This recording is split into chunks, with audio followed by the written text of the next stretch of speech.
Good morning all students. आज मैं आपको 10th क्लास में एसएस की बुक हिस्ट्री शुरू करवाने जा रही हूँ, जिसका फर्स्ट लेसन है यूरोप में राष्ट्रवाद का उदय।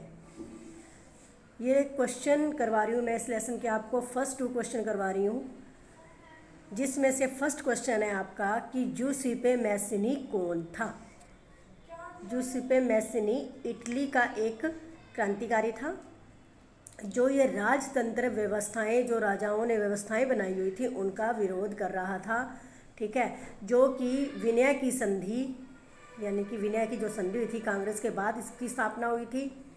ठीक है, इसका जन्म 1807 में जेनेवा में हुआ था। इसमें गुप्त संगठनों का सदस्य माना गया इसे।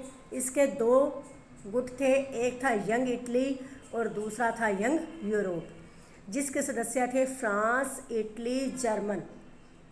ठीक है, इन राज्यों के, इन देशों के युवा थे, उन्होंने आगे बढ़कर इसका गठन किया। सेकंड था आपका काउंट कैमिलो दे कावुर। यह द्वितीय का प्रमुख मंत्री था, जो द्वितीय थे, जिसने इटली के प्रदेशों को इकट्ठा किया, उनके आंदोलन का नेतृत्व किया। ठीक है, ये ना तो कोई क्रांतिकारी था और ना ही कोई जनतंत्र में विश्वास रखने वाला था। ठीक है, इसने अमीर और शिक्षित सदस्यों को मिलाया, जो इतावली भाषा को जानते थे, फ्रेंच बोलते थे। ठीक है, इसकी जो संधि हुई थी उसके पीछे काउंट कैबुल दे काबुर का ही हाथ माना जाता है।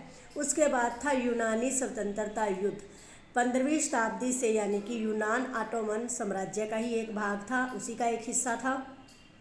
जो यूरोप में क्रांति हुई, ठीक है, उसने राष्ट्रवाद की प्रगति में स्वतंत्रता के लिए संघर्ष 1821 में शुरू कर दिया था। ठीक है, यूनानियों के साथ पश्चिमी यूरोप के देश भी मिले, उनका समर्थन भी मिला। ठीक है, इसमें कवियों ने, कलाकारों ने, सभी ने, यूनान के सभी ने इसकी प्रशंसा की, सभी ने इसमें हिस्सा लिया। ठीक है, अंग्रेज़ जो कवि था लॉर्ड बायरन ने धन इकट्ठा करने के लिए, इसमें युद्ध में लड़ने के लिए वो गया, और 1824 में उसे बुखार हो गया और उसकी मृत्यु हो गई, जिससे इस संधि ने यूनान को एक स्वतंत्र राष्ट्र की मान्यता दी। उसके बाद था फ्रैंकफर्ट संसद। इसमें क्या था, कुछ संगठनों को मिलाकर एक सर्व सम्मेलन, यानी कि नेशनल असेंबली के पक्ष का निर्णय लिया गया। 18 मई 1848 को 831, यानी कि 831 निर्वाचित प्रतिनिधियों ने सजे धजे जुलूस में जाकर इसमें अपना स्थान ग्रहण किया।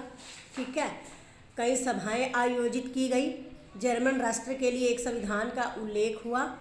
इस राष्ट्र की अध्यक्षता के लिए क्या किया गया, वो सारी की सारी जो संस्था थी उसे सौंप दी गई, जिसमें उसका नियंत्रण रहना था। उसके बाद था राष्ट्रवादी संघर्षों में महिलाओं की भूमिका।